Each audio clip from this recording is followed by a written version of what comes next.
নমস্কার শ্রোতা বন্ধুরা, স্বাগত জানাই আমাদের নিয়মিত অনুষ্ঠান কলকাতার ডায়েরিতে। প্রত্যেক শুক্রবার মৈত্রী প্রচার তরঙ্গে 8:30টার সময় সকালে আপনারা এই অনুষ্ঠান শোনেন। অবশ্যই এটা ভারতীয় সময়, বাংলাদেশ সময় সকাল 9টায়। আজকে আমাদের অনুষ্ঠানে যিনি অতিথি হিসেবে এসেছেন তার নাম পথিকৃৎ বসু। শুধু নামটা বললে পরিচয়টা সম্পূর্ণ হয় না, সম্পূর্ণ হবে সাক্ষাৎকারের সঙ্গে সঙ্গে। তার আগে বলি, এই কলকাতায় কিছুদিন আগে অলিম্পিক্স শুরু হবে করছে। সেই সময়ে ফরাসি যে সাংস্কৃতিক প্রতিষ্ঠান আমাদের এখানে, অ্যালায়েন্স দু ফ্রান্সেস, তারা একটা অনুষ্ঠান করলো। সেই অনুষ্ঠানে দুটো মাত্র ছবি দেখানো হলো। সেই ছবি দুটোর মধ্যে একটা হলো ফাহিম, যে ছবিটা ফাহিম মোহাম্মদের আত্মজীবনীর উপর তৈরি করা। সেটা হচ্ছে মূল কাহিনীটা। এই ফাহিম মোহাম্মদ বাংলাদেশ থেকে চলে গিয়েছিল বা পালিয়ে গিয়েছিল বা যা হোক একটা কিছু, পরে সে দাবাড়ু হয়ে ওঠে। আরেকটা ছবি যেটা কলকাতারই এক চলচ্চিত্রকার নির্মাণ করেছেন, সেটা দেখানো হয়। সেটার নাম হচ্ছে দাবাড়ু। এই দাবাড়ু ছবির পরিচালক পথিকৃৎ বসু আজকে আমাদের সামনে স্টুডিওতে বসে। আমরা তাকে স্বাগত জানাই। এবং আমাদের আজকে যে আলোচনা, সেটা শুধু সিনেমা তৈরি করা বা সিনেমায় কাকে কাকে কোন চরিত্রে কাস্ট করা হয়েছে শুধু সেইটুকু নয়। আমরা পথিকৃৎ বসুর ভাবনাটা জানতে চাইব, তিনি নিজে কিভাবে দেখেন সিনেমাকে বুঝতে চাইব, এবং এমন অনেক টুকরো কথা আসবে যার সঙ্গে সরাসরি হয়তো সিনেমার যোগ নেই। রাশিবিজ্ঞানের ছাত্র পথিকৃৎ সিনেমা করতে চলে এলো, কি করে সম্ভব হলো? মানে এরকম তো হয় যে বাড়িতে কেউ প্রেরণা দিয়েছেন, কেউ উৎসাহ দিয়েছেন, ব্যাপারটা কি করে হলো যদি একটু ছোট করে বলো। প্রথমত ছোট করে বলতে গেলে যে প্রথম দিকে একদমই বাড়ির কারুরই সায় ছিল না, কিন্তু হ্যাঁ মানে ছবির প্রতি একটা অত্যন্ত আগ্রহ ছিল এবং ছোটবেলা থেকে এত ছবি দেখেছি, মানে বাইসাইকেল থিফ, যেগুলো দেখে আমার মনে হয়েছিল যে ছবি is a very ultimate media যেখানে মানুষকে হিট করা যায়। তো যেখান থেকে আমার একটা স্ট্রাগল শুরু হয়। মানে আমার মনে আছে আমি কলেজ কামাই করে ছবিতে অ্যাসিস্ট করা শুরু করি। আমি প্রথম অ্যাসিস্ট করি শিবুদা নন্দিতাদিকেই। সেখান থেকে একটা জার্নি শুরু হয়। তো তারপরে আরও অনেককে অ্যাসিস্ট করতে করতে আমি আলটিমেটলি রবি কিনাগি আছেন আর কি, যিনি প্রচুর বাংলায় কমার্শিয়াল ছবি, তথাকথিত কমার্শিয়াল ছবি করেছেন, এবং দেবদার প্রথম ছবি, শ্রাবন্তীর প্রথম ছবি, জিদ্দাকে নিয়ে প্রচুর ছবি, তখনকার দিনে যেভাবে কমার্শিয়াল ছবিভাবে শ্যুট হতো আর কি, লার্জার দ্যান লাইফ ছবি যেগুলোকে বলা হয়, সেই ছবিগুলোতে অ্যাসিস্ট্যান্ট হতে শুরু করলাম এবং আস্তে আস্তে মানুষের পরিচিতি পেতে শুরু করলাম। এবং একটা সময় আমার মনে আছে যে একটা সময় গিয়ে, যেহেতু তখন ভেঙ্কটেশ ফিল্মস মানে শ্রীকান্ত মোহতা, তিনি এই ছবিগুলো মূলত প্রডিউস করতেন। আরও অনেক প্রডিউসার ছিল আর কি, কিন্তু তিনি এই ধরনের ছবি বেশি প্রডিউস করে গেছেন। এবং শ্রীকান্তার একটা কনফিডেন্স আসে কোথাও থেকে একটা ছবির পর, এবং তারপরে শ্রীকান্তা আমাকে একদিন একটা ছবির জন্য বলে, এবং সেইখান থেকে অ্যাকচুয়ালি প্রথমত আমি একটা কমার্শিয়াল ছবি করার চেষ্টা করেছিলাম, এবং সেটা হচ্ছে পুরোটাই কমেডি রমকম একটা ছবি। সেই ছবিটার নাম হরিপদ ব্যান্ডওয়ালা, অনেকেই জানে। এবং ওই ছবিটা এখনও শুনি যে যদি টেলিভিশনে দেয়, দুপুর 2টোতে দিলেও নাকি হাইয়েস্ট টিআরপি দেয়। এবং এই ছবিটা সিকুয়েল বানানোর জন্য প্রচুরবার অনেকে বলেছে। যাই হোক, সেটা হয়তো হয়ে ওঠেনি, কিন্তু সেই হরিপদ ব্যান্ডওয়ালা দিয়ে আমার জীবন অ্যাকচুয়ালি শুরু হয় পরিচালক হওয়ার। এবং তারপরে কিছু এইরকম কমার্শিয়াল ছবি আমি করি, এবং 2019 সালে গিয়ে আমার মনে হয়েছিল যে এইবারে নিজের ছবিটা করতে হবে। সেই জায়গাটায় যাব আমরা। তার আগে সরাসরি যে ছবিটা দিয়ে শুরু করেছি সেখানে থাকব, কেননা খুব সরল রেখায় আমাদের এই সাক্ষাৎকার যাবে না, আগুপিছু করবে। আমরা দাবাড়ুতে চলে আসি আগে। এবার দাবাড়ু এমন একজনের জীবন বা তার উপর ভিত্তি করে তৈরি, যে মানুষটা আমাদের সম্মান এনে দিয়েছেন সবাইকে। সূর্যশেখর গঙ্গোপাধ্যায়কে নিয়ে আমাদের অনেক গর্ব, কিন্তু এটাও ঘটনা যে দাবা ক্রিকেটের মতো জনপ্রিয় নয়, ফুটবলের মতোও জনপ্রিয় নয়, একদমই নয়। বা ধরা যাক আমি যদি একটু এগিয়ে গিয়ে তুলনা করি, ব্যাডমিন্টন, টেবিল টেনিসও যতটা মর্যাদা পায় ততটা পায় না। এমনকি কুস্তি, মানে যেটা নিয়ে দাঙ্গল হয়েছে, মানে দাঙ্গলের ভেতরে একটা there is a physical activity involved. মানে লাস্টে ওই রিভল্টটা যে খাইয়ে ওকে ফেলবে, সেটাই যে 6 পয়েন্ট পাবে, সেটা প্রথম দিক থেকে ক্লিয়ার করা হয়েছে। তো it has a physical activities all through out the film. সেখানে গিয়ে দাবা দুজন মানুষ গালে হাত দিয়ে, মানে আমি যখন প্রথম মনে আছে চিরঞ্জিতদার কাছে এই গল্পটা নিয়ে যাই, বলছে তুই দেখাবি কি করে, মানে দুটো মানুষ গালে হাত দিয়ে বসে খেলছে। মানে আমি তো প্রথম যখন গড়িহাট দিয়ে যেতাম আমার মনে হতো যে যাদের কাজ নেই তারা বসে ওই খেলাটা খেলে ওই উড়ালপুলের পাশে। তো এইটা ছবিতে পর্দায় কি করে ফোটাবি তুই? তো that was A challenge, definitely challenge. মানে সেটাকে অনেক রকমভাবে ভেবে আর কি অন্য রকমভাবে ইমোশনগুলোকে ক্রিয়েট করা, কারণ এটা সত্যি ডিফিকাল্ট। মানে দাবার ইমোশনকে পর্দায় ফোটানো খুবই ডিফিকাল্ট, কারণ মানে আমি যদি খুব ভুল না হই আমি বলছি, মানে একটা যদি আমি সমীক্ষা বানাই 50% মানুষ কিন্তু অ্যাকচুয়ালি দাবা জানে না। মানে আমি যদি একটা লার্জার অডিয়েন্স ক্রিয়েট করি, মানে এবার লার্জার অডিয়েন্সের ভেতর 50%-এ তারও বেশি হওয়া উচিত। এবার সেইখানে গিয়ে ক্রিটিক্যাল টার্মিনোলজি আরোই জানে না। আমার খুবই বলতে ভালো লাগে যে এই ছবিটা অ্যাকচুয়ালি শিবপ্রসাদ মুখার্জি এবং নন্দিতা রায় প্রডিউস করেছেন এবং সঞ্জয় আগরওয়াল প্রডিউস করেছে। এবং শিবুদা আমাকে সবসময় বলতো একটা কথা, যে সিনেমা কখনো ব্যালকনির জন্য ভাববি না, সিনেমা সবসময় রিয়া স্টলের জন্য হয়। তো সামনের লোকটা বুঝতে পারছে কিনা ইজ ভেরি ইম্পর্ট্যান্ট। তো সেখানে ওই সামনের লোকগুলোকে বোঝানোর জন্য ওই 30 টাকার টিকিটে যে মানুষগুলো টিকিট কেটে আসে সেই মানুষগুলোকে বোঝানোর জন্য দাবারু ওয়াজ এ ভেরি ডিফিকাল্ট সাবজেক্ট। একটা সময় গিয়ে ছবিটায় হয় যেখানে দাবার ফিলোসফি আর জীবনের ফিলোসফি এক হতে শুরু করে, বা একটা ঘোড়া দিয়ে কোনো একটা চাল চালা হচ্ছে, অ্যাকচুয়ালি ঘোড়া সিগনিফাই করছে চিরঞ্জিতদাকে কোচ। বা মায়ের কোনো সিনে দেখবেন যে ওখানে যে দাবার দানটা আছে সেখানে অ্যাকচুয়ালি রানীরই কোনো একটা মুভমেন্ট চলছে। তো it was a very difficult film for me, যেখানে দাবা খুব অ্যাকিউরেট, এরকম ফিলোসফি ইনক্লুডেড আছে, এমনকি একদম ক্লাইম্যাক্সে গিয়েও কুইন স্যাক্রিফাইস করেই গেমটা যেতে আর কি, যে মায়ের স্যাক্রিফাইসটা অ্যাকচুয়ালি দেখানো হয় ছবিতে। অভিনেতা অভিনেত্রীদের বাছার ক্ষেত্রে তোমার মনোভাবটা কী ছিল, বা মনোভাব যাই থাকুক না কেন তুমি কি কি সমস্যার সম্মুখীন হয়েছিলে ওই বাচ্চাটাকে তৈরি করা?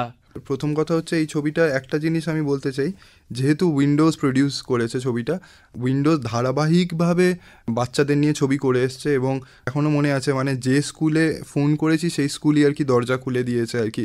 সাউথ পয়েন্ট, পাঠ ভবন, এরকম প্রচুর স্কুলে, মধ্যমগ্রামের সেন্ট জুডস, তারপরেও প্রচুর স্কুল আর কি, বালিগঞ্জ শিক্ষা সদন, এরকম প্রচুর স্কুলে গিয়ে আর কি বাচ্চাদের খোঁজা হয়েছে।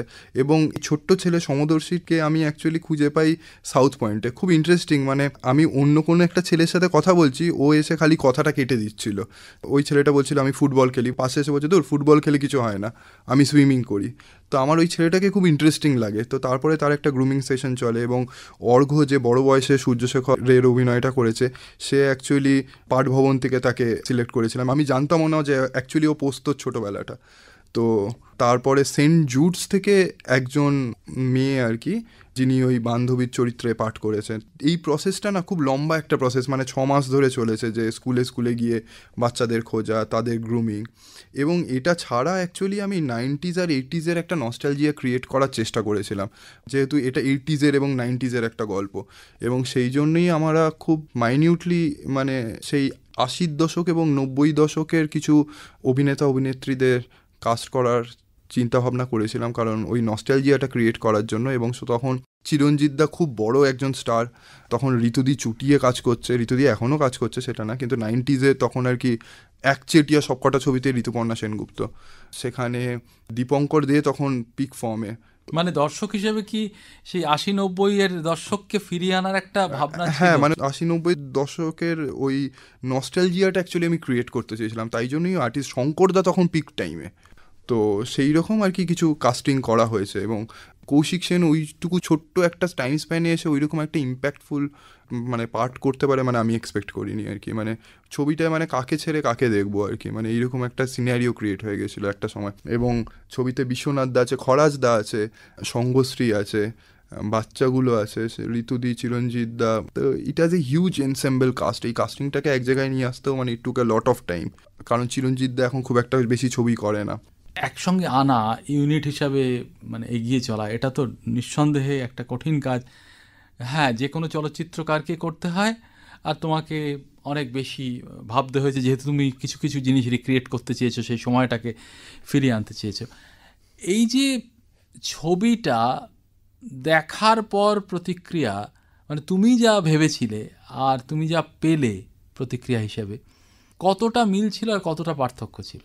বক্স অফিস নিয়ে আমি পরে আলোচনায় আসবো যে বক্স অফিসে ক টাকার টিকিট বিক্রি হয়েছে, কিন্তু এই ছবিটায় প্রচুর আমি ক্রিটিক্যালি অ্যাক্লেমড হয়েছে।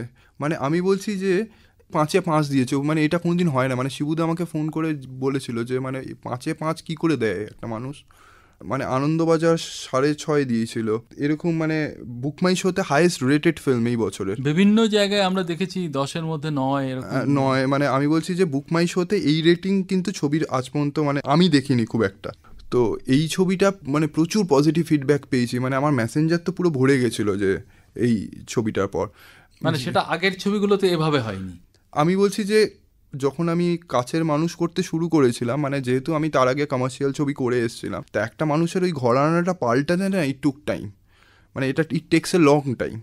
মানে এবার আস্তে আস্তে করে মানে প্রত্যেকটা পরিচালকেরই আপনি যদি ব্যাক স্টোরি দেখেন, দেখবেন আস্তে আস্তে করে তার অডিয়েন্স একটা ক্রিয়েট হয়েছে, যে কোনো আজকের ডেটে যারা নাম করা পরিচালক তারাও। এবং সেখানে আমার মনে হয়েছে যে কাছের মানুষে যদি আমি যে কাজটা করেছিলাম তার থেকে অনেক বেশি ক্রিটিক্যাল অ্যাক্লেমড আমি দাবাড়ুতে হয়েছে, এবং প্রত্যেকটা মানুষের খুব পজিটিভ ফিডব্যাক পেয়েছি। আমার মনে আছে কৌশিক গাঙ্গুলির ছবিটা দেখে জাস্ট এসে জড়িয়ে ধরেছিল, বলছে অনেক দিন পর মন হালকা করার মতো একটা ছবি আর কি। তো এরকম প্রচুর মানুষের পজিটিভ ফিডব্যাক পেয়েছি। ছবিটা ইনফ্যাক্ট অনেক দিন চলেওছে হলে, এবং প্রথম সপ্তাহটা একটু ডাল গেলেও আমার মনে আছে দ্বিতীয় সপ্তাহে বুক মাই শোতে আমি দেখছি প্রত্যেকটা হল হলুদ হয়ে আছে।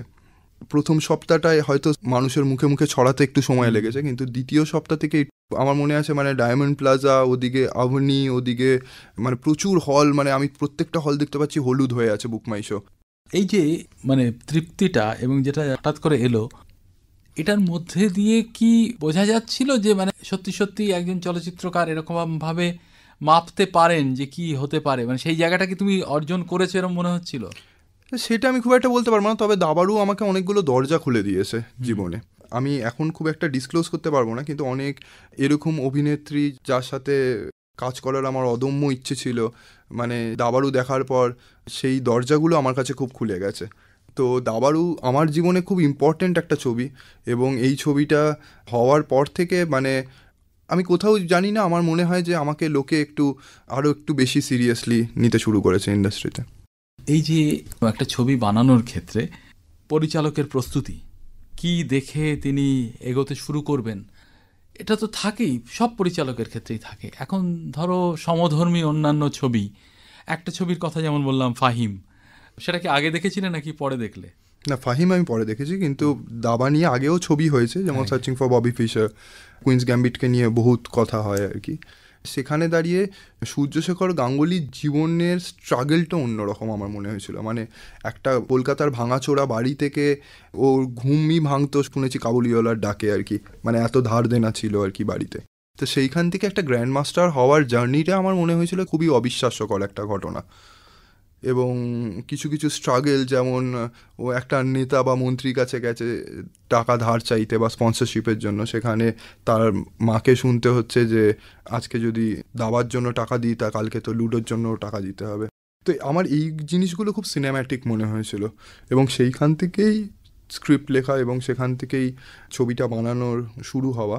এবং দাবা নিয়ে ছবি করতে গিয়ে এটার মারাত্মক একটা দিক আছে, মানে যেটা অন্য ছবির ক্ষেত্রে আমি খুব একটা ফেস করি না। এই ছবিটায় প্রথম কথা হচ্ছে হিউম্যান ইমোশনস আছে, মানে ড্রামা আছে, সেইটার দিকে খেয়াল রাখতে হয়। এবং এই ছবিতে কমেডি আছে, এবং সিনেমাটা শুরুই হয় একটা অ্যাকশন দৃশ্য দিয়ে। মানে আমি যতটা পেরেছিলাম আর কি অনেক কিছুর মিশ্রণ ক্রিয়েট করার চেষ্টা করেছিলাম। এবং সর্বোপরি গিয়ে একটা খেলা আছে, যে খেলাটা মানে অত্যন্ত কঠিন খেলা, এবং সেই খেলাটা শ্যুট করা মারাত্মক ডিফিকাল্ট।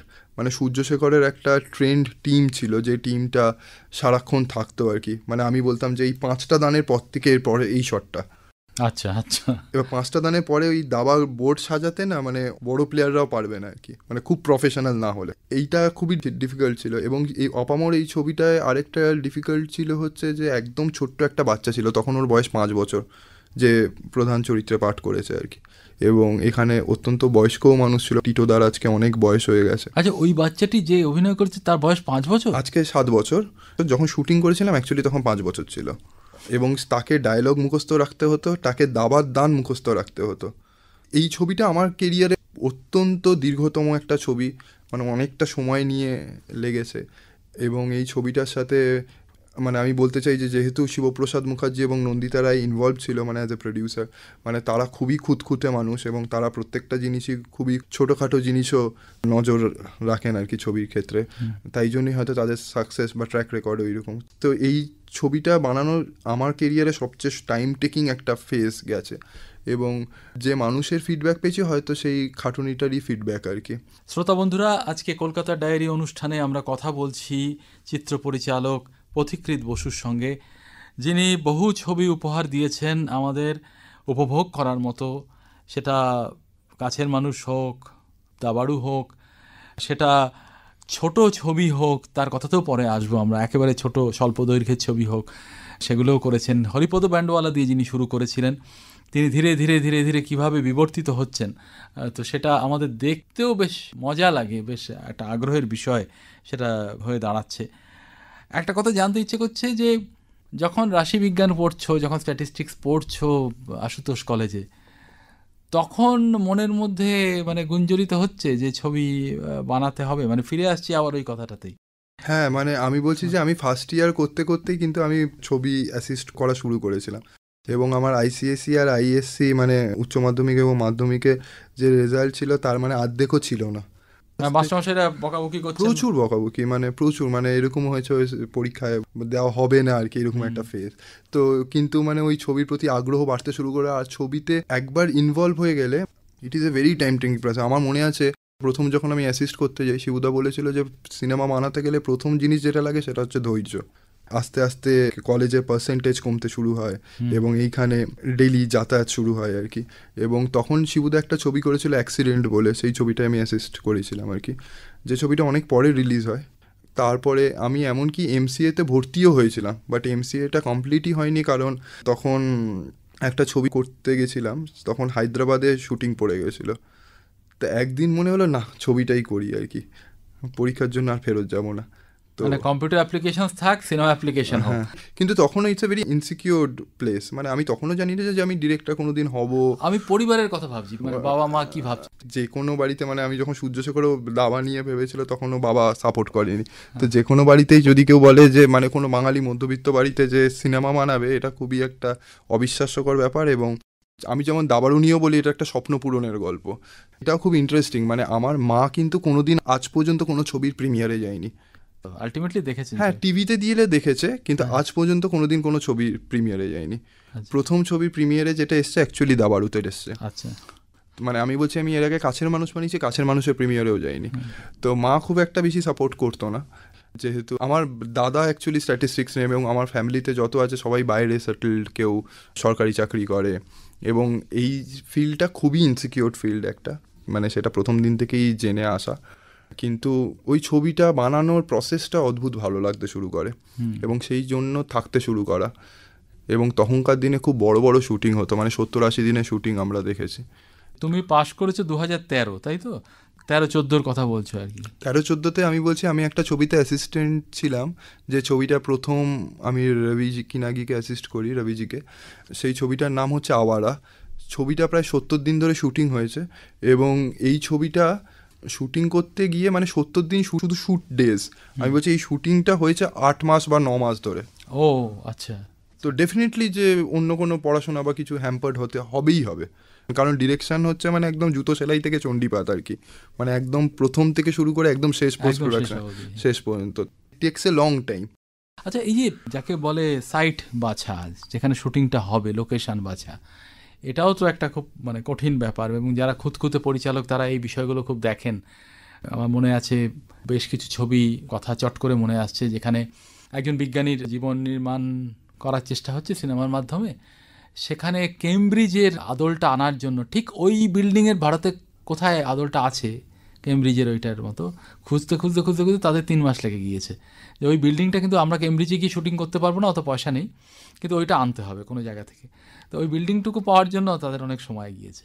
যাই হোক, ফিরে আসি দাবাড়ুতে। যখন লোকেশান বেছেছো, সেই লোকেশান বাছার মধ্যে কি খুব কষ্টকর ছিল কিছু নাকি না? প্রথম কথা হচ্ছে যে সূর্যশেখর গাঙ্গুলির বাড়িটা খুব ইন্টারেস্টিং খোঁজা দরকার ছিল আমাদের, এবং এই বাড়িটার মানে হয় না, মানে ওই ড্যাম ভেঙে গেছে, এবার আজকের ডেটে দাঁড়িয়ে এই ড্যাম ভেঙে গেছে বাড়িগুলো প্রায় উঠে গেছে, না হলে ফ্ল্যাট তৈরি হয়ে গেছে। এবং যে বাড়িগুলো এখনও বেঁচে আছে, এত পার্টিশন, মানে এত লোক শরিক আর কি, নয় মাঝখানে ইটের গাঁথনি তুলে দিয়েছে।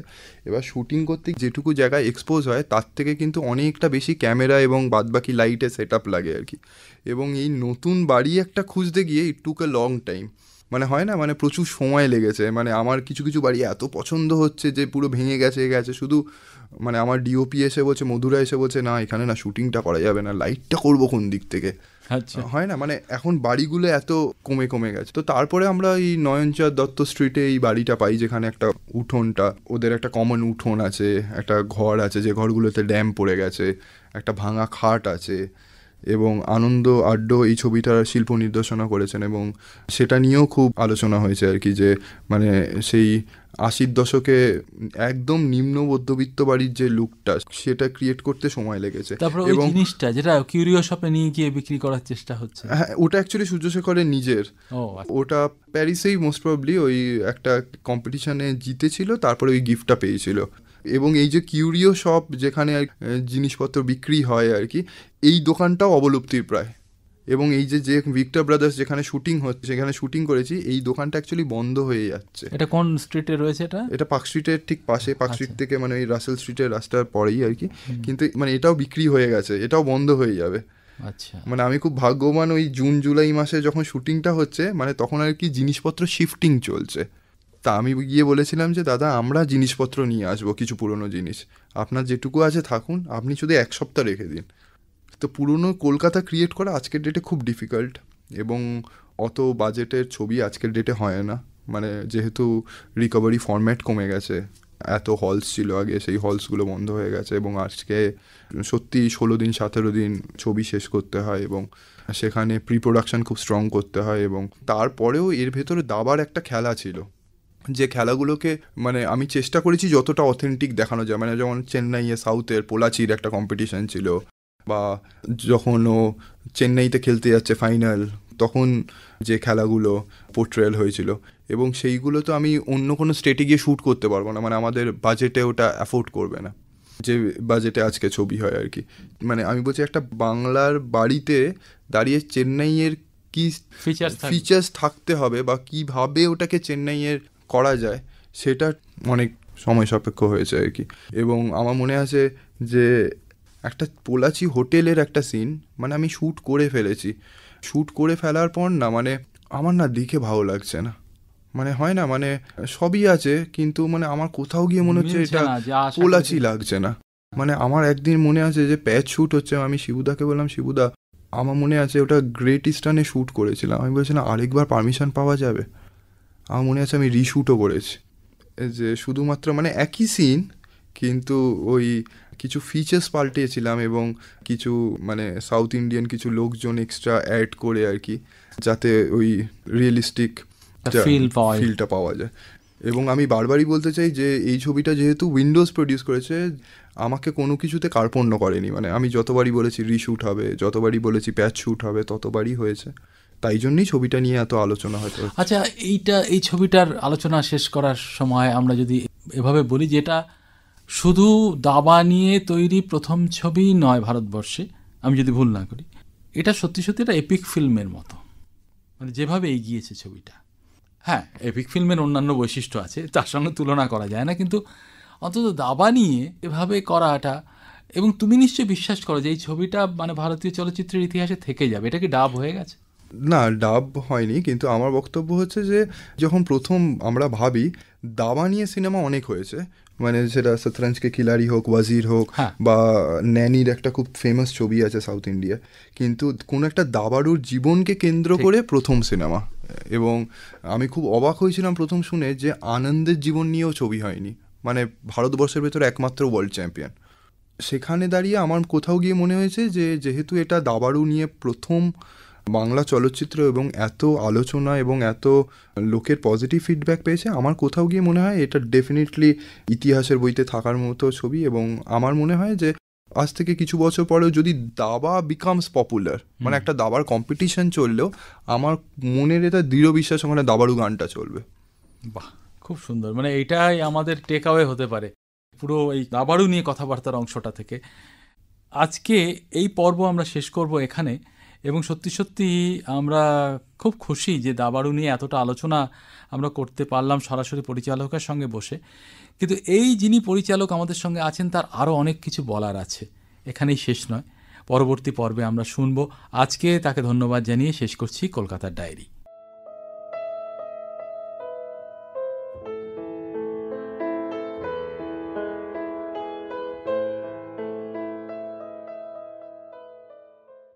নমস্কার শ্রোতা বন্ধুরা, স্বাগত জানাই কলকাতার ডায়েরি অনুষ্ঠানে।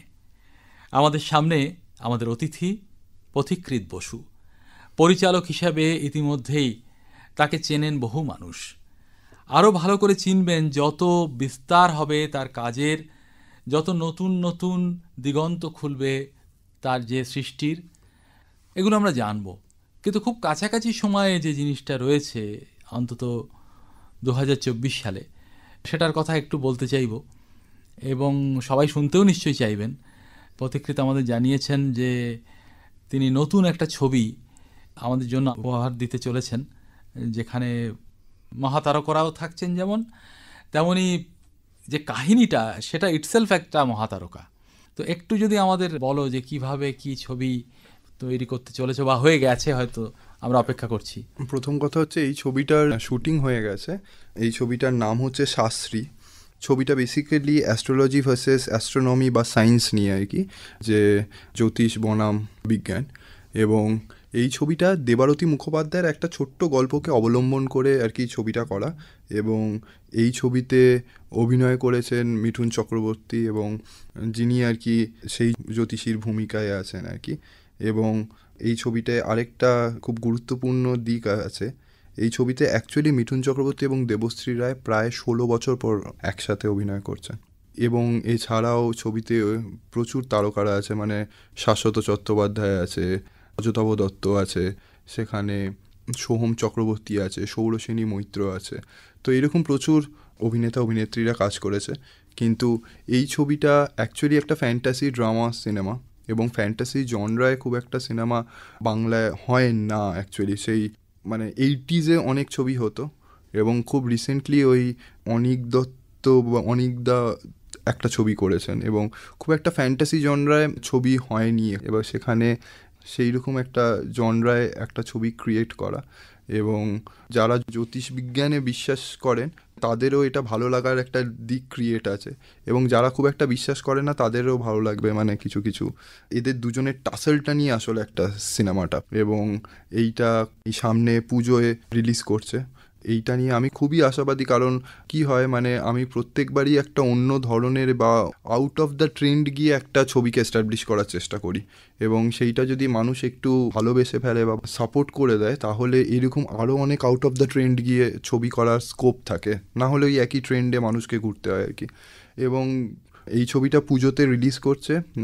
এতে মিঠুনদার সাথে আমার প্রথম ছবি, এবং মিঠুনদা will be treat to watch, মানে লোকে ভালোবেসে ফেলবে এই চরিত্রটাকে। আচ্ছা, আমাদের যেরকম ছোটোখাটো প্রশ্ন থাকে এর সঙ্গে, যে মিঠুন চক্রবর্তীর সঙ্গে প্রথম দিন যখন এই সিনেমাটা নিয়ে কথা হলো, সাক্ষাতে, ফোনে নয় সাক্ষাতে, তখন তিনি কি বললেন? আমার মনে আছে মিঠুনদা ওই একটা রিয়েলিটি শো হয় সেটা জাজ, তো সেইখানে টাইম দিয়েছিল। এটা সে অনেক দূরে রাজারহাটের ভেতরে ওখানে শুটিং হয়। তো সেখানে আমি গেছিলাম, এবং আমাকে বলেছিল, আমার মনে আছে যে 10 মিনিট সময় আছে, 10 মিনিটের ভেতর বলতে হবে। এবং আমি যখন বলতে শুরু করি, আমাকে 10 মিনিটের ভেতর অরিজিনাল হুক লাইনে ঢুকতে হবে, অ্যাকচুয়ালি কী ঘটছে গল্পটায়। যখন হুক লাইনটাই ঢুকে গেছি, তারপরে অ্যাকচুয়ালি আধ ঘন্টা সময়টা নিয়েছিল। এবং গল্পটা শোনার পর বলেছিল অনেক দিন পর এরকম একটা, মানে আমি অন্যান্য ভাষাতেও এরকম গল্প পিচ হয়নি আমার কাছে।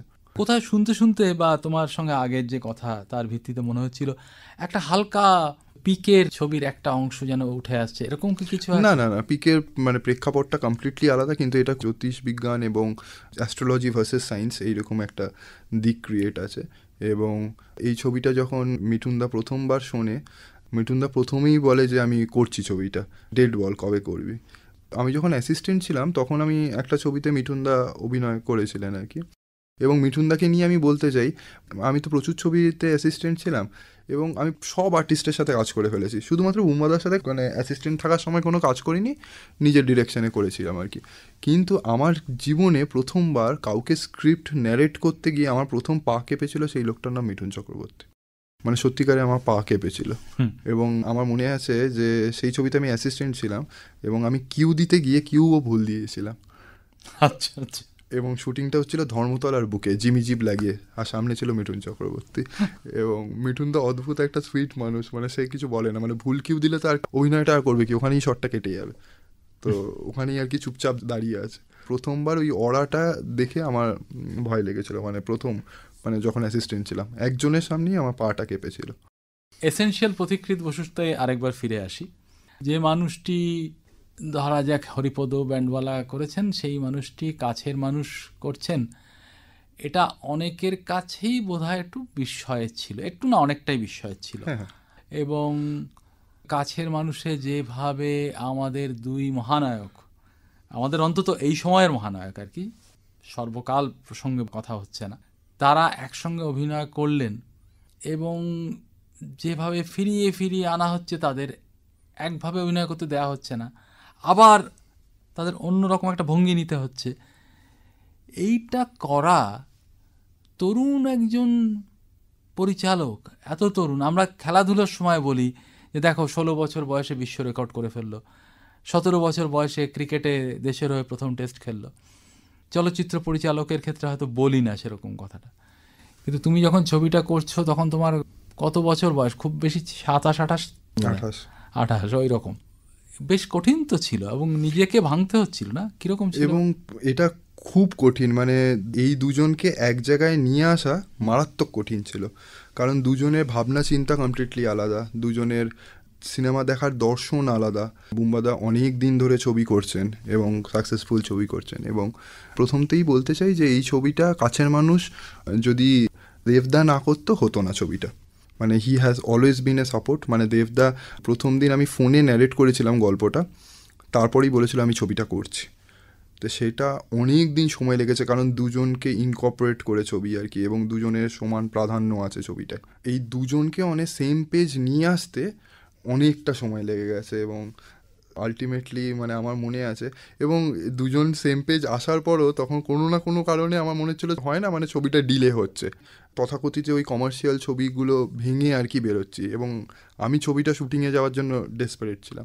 আমার মনে আছে মানে নভেম্বর মাসে শুটিং ছিল, কিছু একটা হয়েছিল, হলো না, ডিসেম্বর মাসে শুটিং ফাইনাল সব, একদম কোভিডের লাস্ট ফেজে একবার কোভিড এসছিল, 4 তারিখ থেকে শুটিং ছিল, 3 তারিখে এটা এলো, তো তখনও বন্ধ হলো আবার।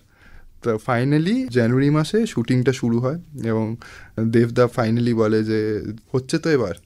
এই দুজনের একটা অদ্ভুত কম্বিনেশন আছে, মানে যখনই দেখবেন আপনি কাছের মানুষ তখন দেখবেন আমি আর না শর্টগুলোকে কাটিনি ইচ্ছে করে, মানে দেবদা বুম্বাদা যখনই আছে 2 শট 2 শট 2 শট 2 শট, কারণ দুজনই ফ্রেমটাকে জুড়ে রেখে দিয়েছিল ম্যাক্সিমাম টাইম। মানে যখন ফাইনাল ইন্টারভেলের পরে যখন দুজনের কনফ্রন্টেশন হচ্ছে, দেখবেন ফুল রাউন্ড ট্রলি হচ্ছে কিন্তু দুজনকে ইনকর্পোরেট করে কোনো শট কাটিনি, মানে এর ক্লোজ ওর ক্লোজ, মানে খুব ইম্পর্টেন্ট সিনে হয়েছে, কিন্তু যখনই এই দুজন এসছে মানে ইটস এ ট্রিট টু ওয়াচকে 2 শট। এবং লাস্টে একটা স্পেশাল অ্যাপিয়ারেন্স ছিল সেই ছবিটা, ক্লাইম্যাক্সের দৃশ্যটা মানে আমার কাছে খুব ইম্পর্টেন্ট দিন আর কি।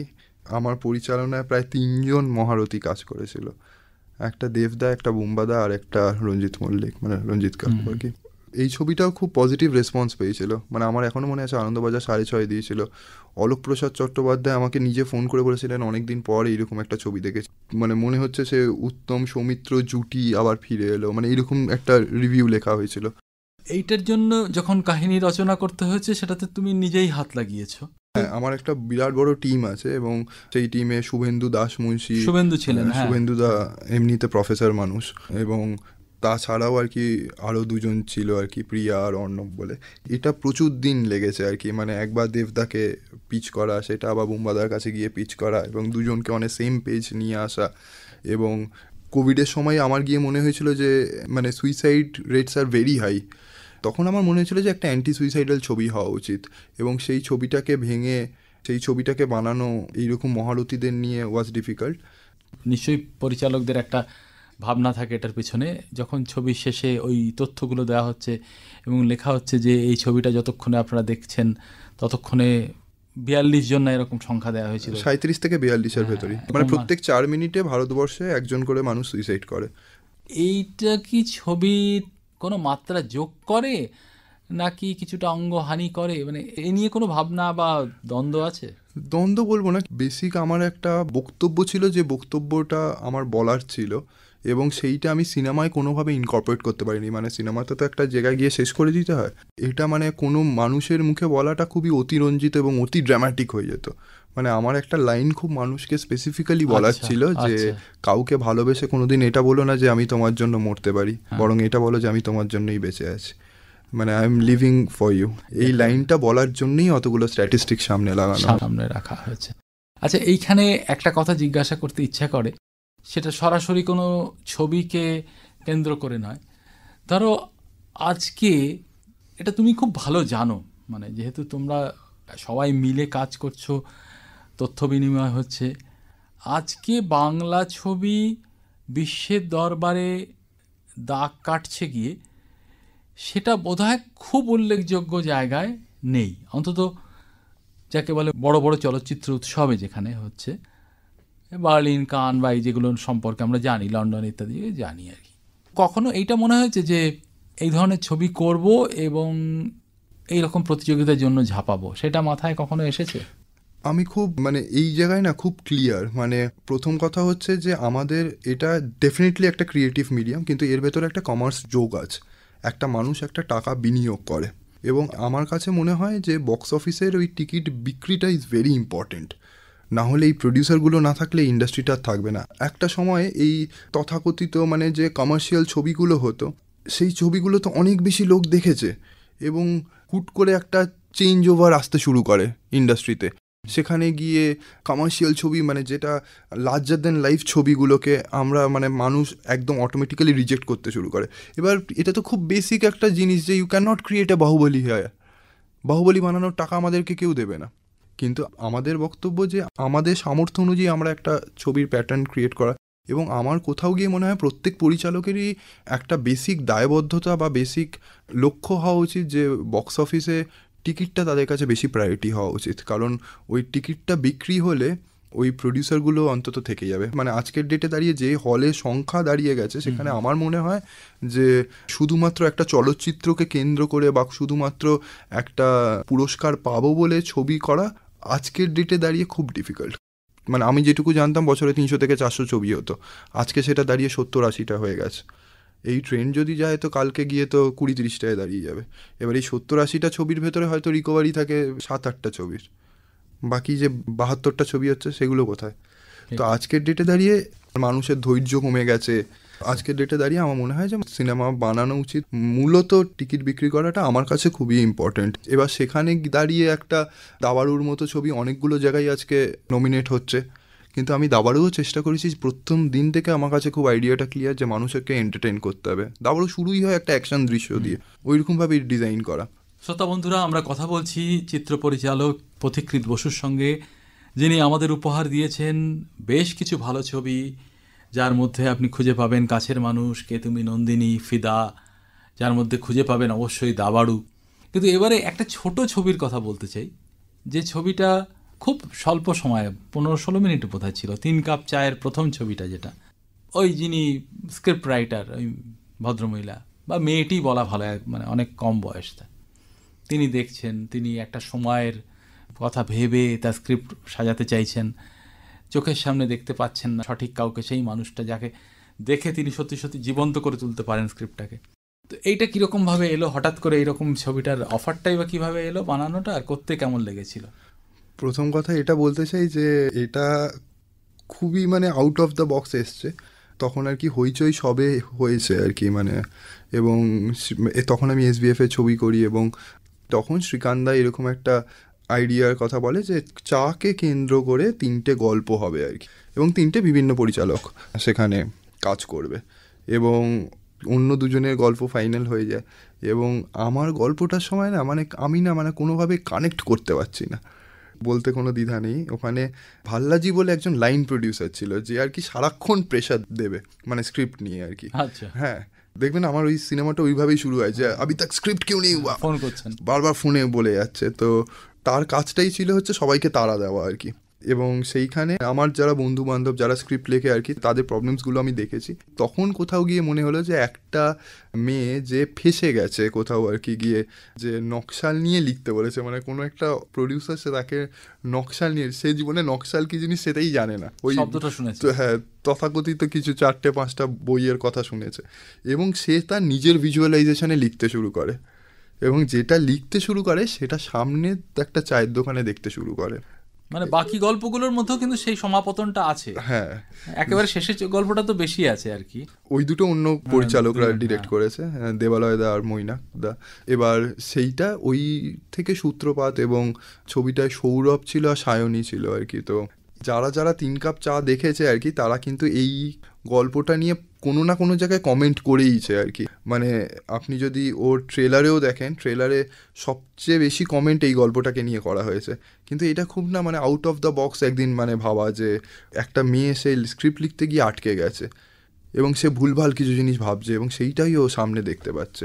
আর সেটার ভেতরে একটা চায়ের কানেক্ট আছে, যে এমন একটা ক্যাফেতে বসে লেখে যেখানে চায়ের দাম 250 টাকা, অ্যাকচুয়ালি উল্টো দিকের বাস্তবটা অ্যাকচুয়ালি 5 টাকার চায়। মেয়েটি অবশ্য কফি খেয়ে যাচ্ছে, হ্যাঁ, কাপের পর কাপ। হ্যাঁ, কিন্তু ওখানে 250 টাকা আর ওখানে 5 টাকার চা। আচ্ছা, এই যে আমরা রিমেক শব্দটা বলি, রিমেক শব্দটা খুব প্রাসঙ্গিক চলচ্চিত্র শিল্পে। আমরা এক ভাষার ছবি দেখলাম, আরেক ভাষাতে সেটা বানালাম, সেটা অনেক ক্ষেত্রেই বাণিজ্যিক সাফল্যও দেয়, এটা অস্বীকার করে লাভ নেই। এখন তোমার জীবনেও তো সেটা ঘটেছে, তুমি দক্ষিণ ভারতীয় ছবিকে আশ্রয় করেছো, তারপর সেখান থেকে ছবি বানিয়েছো। এই যে ট্রান্সফরমেশন বা এই যে চলচ্চিত্রে অনুবাদ একটার থেকে আরেকটা, এটার ক্ষেত্রে কি কোনো সমস্যা হয় মনে হয়? মানে কেউ তুলনা করতে যাবেন না ঠিকই, কিন্তু পরিচালকের মনে যে অসন্তোষ থাকে সেটা তো গুরুত্বপূর্ণ। তো প্রথম কথা হচ্ছে, যেহেতু আমি বারবারই বলি যে বাংলা ছবি হচ্ছে পুরোপুরি একটা কমার্স ইনভলভ থাকে, এবং এখানে একটা কমার্শিয়াল দিক আছে ছবিটার, মানে যেহেতু একটা টাকা বা বাণিজ্য ইনভলভড হয়ে আছে, এবং সেখান থেকে আমি বারবারই বলতে চাই যে যেখানেই একটা বাণিজ্য ইনভলভড হয়ে যাবে না, মানে প্রত্যেকেই একটা ট্রেন্ডকে ফলো করতে শুরু করে, এবং সেই ট্রেন্ডটা যখন রিমেক ছবি চলতো তখন অত্যন্তভাবে সফলতাও পেয়েছে, এরকম প্রচুর ছবি আছে, এবং সেই ট্রেন্ডটাকে বরাবর রেখে প্রচুর ছবি তখন করা হয়েছিল। এবং একটা সময় যখন শ্রীকান্দা আমাকে ছবি দেয়, যেহেতু আমি খুব নন ফিল্মি ব্যাকগ্রাউন্ডে ছিলাম, এবং মানে আমি যদি তখন একটা কাছের মানুষ বা দাবাড়ু বানাতে চাইতাম, আমার মনে হয়েছিল যে ওই ছবিটা হবেই না। তো হরিপদ ম্যান্ডওয়ালা আমাকে শ্রীকান্দা ওই ডিরেক্টরের চেয়ারটা দিয়েছিল, যেটা অ্যাকচুয়ালি একটা পাঞ্জাবি ছবির রিমেক, ডিসকো সিং রিমেক দিয়ে আমি শুরু করেছিলাম, কিন্তু 2019-এ গিয়ে আমার কোথাও গিয়ে মনে হয় যে আর রিমেকটা করতে পারছি না। মানে একটা সময় গিয়ে মানে ইউ ফিল ভেরি ক্লস্ট্রোফবিক। যখন আমি অ্যাকচুয়ালি বলেছিলাম যে আমি রিমেক ছবিটা করব না, অ্যাকচুয়ালি তখন আমি দেখেছিলাম যে 2 বছর কিন্তু আমার কাছে কোনো কাজ ছিল না। 2 বছর লোকে আমাকে অন্য ছবিতেও যে বাণিজ্যটা ইনভলভ করবে, অন্য ছবিও যে পথিকৃৎ বানাতে পারবে, এইটা বিশ্বাস করাতে সময় লেগেছে, এবং ফাইনালি দেবদা বিশ্বাস করেছে, এবং ফাইনালি কাছের মানুষ হয়েছে, তারপরে দাবাড়ু হয়েছে, তারপরে শাস্ত্রী আসছে। এবং মানে আমি বলি যে যে ভিলেন করে তাকে তো ভিলেনই দেওয়া হয় না, তাকে তো হিরো হুট করে বানিয়ে দেওয়া হয় না। সাউথে কিন্তু হয়, অন্যান্য ইন্ডাস্ট্রিতে হয়, আমাদের এখানে তথাকথিত মানুষকে ওই একটা স্ট্যাম্প ফেলে দেওয়া হয়। সেই স্ট্যাম্পটা জীবন থেকে সরাতে আমারই 2 বছর সময় লেগেছে। কিন্তু আমি তাও বলবো I am very proud of Haripada ব্যান্ডওয়ালা। মানে হরিপদ ব্যান্ডওয়ালা এখনও টিভিতে দিলে হাইয়েস্ট টিআরপি দেয়, এবং আমার কোথাও গিয়ে মনে হয় যে হরিপদ ব্যান্ডওয়ালার জন্যই আজকে আমি এখানে আছি। মানে অন্য ছবির জন্য লোকে আমাকে ভরসা করছে। কে তুমি নন্দিনী, এটাও তো একটা তোমার কাছে বড় ছবি। ফিদা, ফিদা ছবিটাও তো বোধহয় রিমেক। হ্যাঁ, প্রথম 4টে ছবি যেগুলো ভেঙ্কটেশ প্রডিউস করেছিল, 4টে ছবি রিমেক। মানে আমি হরিপদ ব্যান্ডওয়ালা ওয়াজ অ্যাকচুয়ালি ডিসকো সিং বলে দিলজিতের ছবি।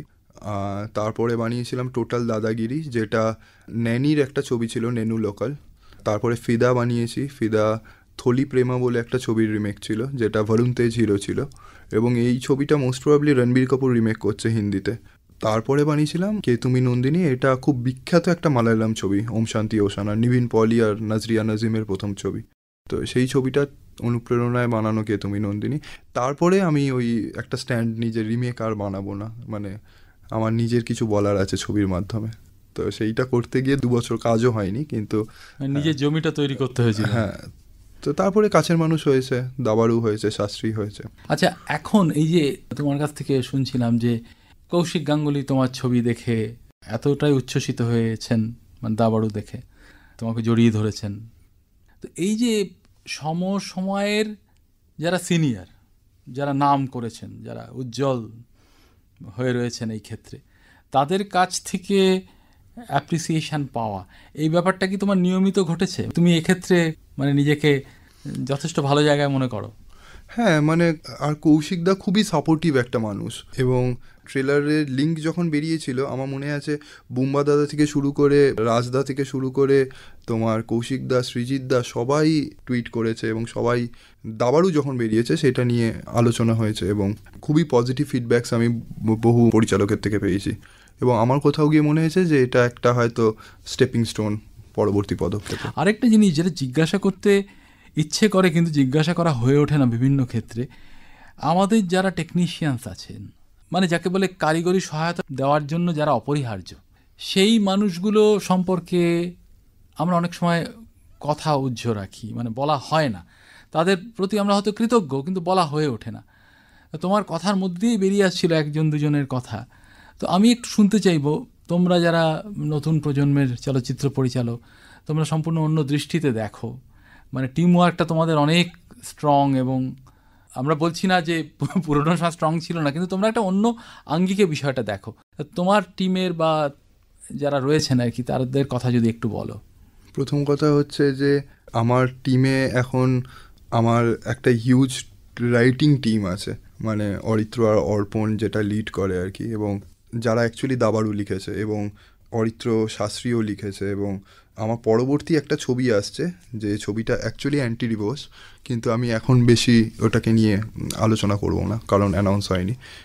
আমি রাইটারদের না খুব সমসাময়িকভাবে সম্মান দিতে চেষ্টা করি, কারণ ও না লিখলে আমার ছবিটা হয় না।